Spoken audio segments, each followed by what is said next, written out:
তো চট্টগ্রামের এক ভদ্রলোক ওখানে হলো মাস্টার, তাও খুব কাজ করে দ্রুত গতিতে, আর আমাকে বলে যে হুজুর ওহাবি চিনেন? ওহাবি?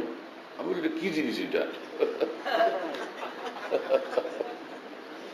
ওহাবি চিনেন? ওহাবি চাট গেল।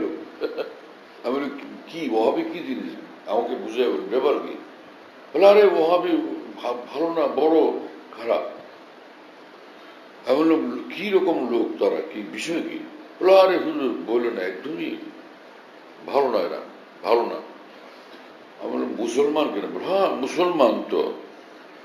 আমি বললাম যে আল্লাহ রসুলকে মানে? হ্যাঁ আল্লাহ মানে, রাসুলও মানে, কোরআন মানে, কোরআনও মানে। আমরা রোজা নামাজ করে, হ্যাঁ রোজা নামাজও করে। তারপরে ব্যাপার কি, সমস্যা কি? বলে না এগুলো সুবিধা না, এগুলো খারাপ।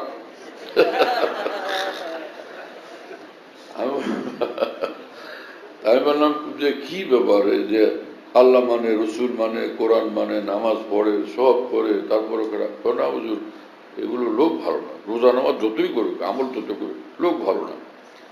তো আমি তখন বললাম যে ভাই রসুল্লাহ সাল্লাম দুনিয়া থেকে চলে গেছেন ১,৫০০ বছর হয়ে গেছে, প্রায় ১,৫০০ বছর চলে গেছে।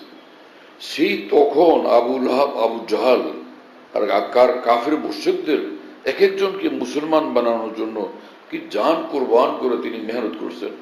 তারপরেও তো ওরা অনেকে দিন ইমান কবুল করলো না, আবু লাহাব হয়ে মরলো, আবু জাহাল হয়ে মরলো। হ্যাঁ, আর সেই রসুল সাল্লাহ ইসলাম তো নাই। আর সেই এই দুনিয়াতে ১,৫০০ বছর পরে আল্লাহ নবী যখন নিজে চেষ্টা করে এদেরকে পারলেন না যে মুসলমান বানাইতে, আল্লাহ বলে দিচ্ছেন এটা আপনার হাতে না, হেদায়ত হেদায়ত আমার হাতে। তো আজকে সে ১,৫০০ বছর পরে দুনিয়ার যে কোনো প্রান্তে কোনো মানুষ যদি বলে আমি মুসলমান, তো আপনার আমার হৃদয়টা প্রসারিত হওয়া উচিত। হ্যাঁ, এবং তাকে সিনাতে লাগানো উচিত, আমার মুসলমান ভাই, আমার ইমানওয়ালা ভাই, তার মুখে আল্লাহর ভালোবাসা, তার মুখে মোহাম্মদ রসুল্লাহ সাল্লাল্লাহু ভালোবাসা। সে ওই লোকটাতে কাজ কাম করতেছিলেন, কাছে দিয়ে ধুম কাটতেছেন, ও তো মাস্টার তো। তো পরে এগুলো রাখছেন জায়গা, একদম আমার দিকে তাকান, উফু আপনি এমন একটা কথা বললেন, আমার তো দারুণ ভালো লাগলো, আমার ভীষণ ভালো লাগলো, এইরকম কথা তো আমাকে কেউ বলেনি।